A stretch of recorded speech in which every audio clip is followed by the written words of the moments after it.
All right, artificial intelligence has been sweeping the internet, and I've gotten extremely interested in it. Yeah. So, I would love to have a discussion with you, Scott, on how we can implement it as entrepreneurs, as forward thinking businessmen into our existing business model.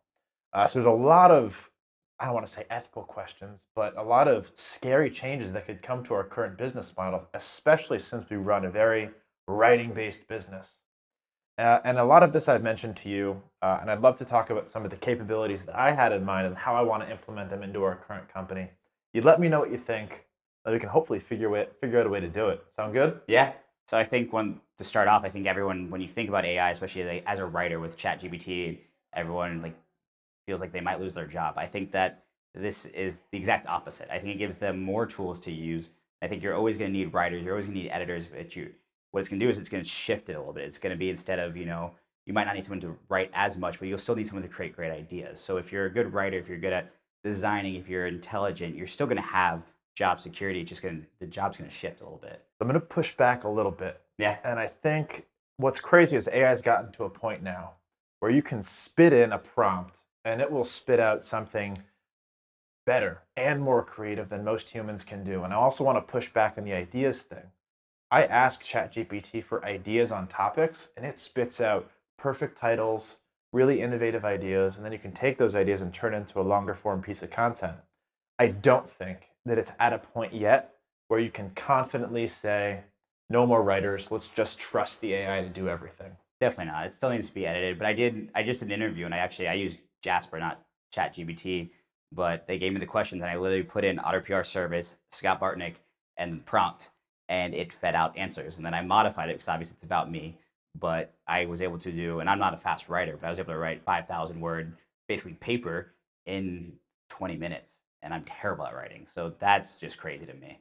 It is, and that makes a really interesting point where you still had to probably review it, you still had to feed it the prompt, you still Yeah. probably had to edit it, but what it did for your ability as a writer to scale you is really unique. So as opposed to maybe we have a staff of 15 writers right now, and each of them are able to produce X amount of papers per day, amount of writing assignments per day.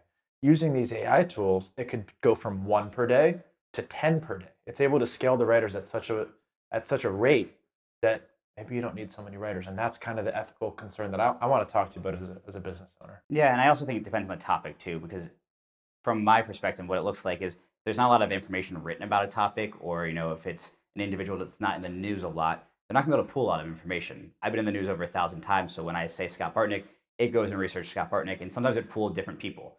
And for example, Jay Feldman is a more common name, so if you do Jay Feldman, it's going to mix in the wrong school and the wrong information from Right. all over the place. So at that point, it really heavily needs to be edited. So even with mine, I still sent it to our editor. It was still reviewed, proofread, modified. I had to edit it too. Obviously, I had to read the whole thing. So it was still time, but yes, it's much quicker. It's very creative. And the nice thing for me is when I used it, it pulled information in from other sources that had already been written about Otter PR and about something. So you still need to you still have to have someone creative, especially if you're a new business, a new brand. Someone still has to create that initial content for you. So then these AI tools can actually go scrape and find it, because that's what they're doing, is they're doing research on you. A great point, especially when you're talking about names or companies. What it does is it scrapes the internet, finds all the best results from various places, and compiles them into something that's really usable. So when you're Googling Jay Feldman, for example, I have a lot of overlapping information with other Jay Feldmans. Yeah. My net worth, my age. So it's probably going to mess up. And there's a lot of other limitations too. I tried to ask it a medical question just to test it. Yep. It won't give you medical answers yet. So there's a lot of limitations that we're pushing the limits of.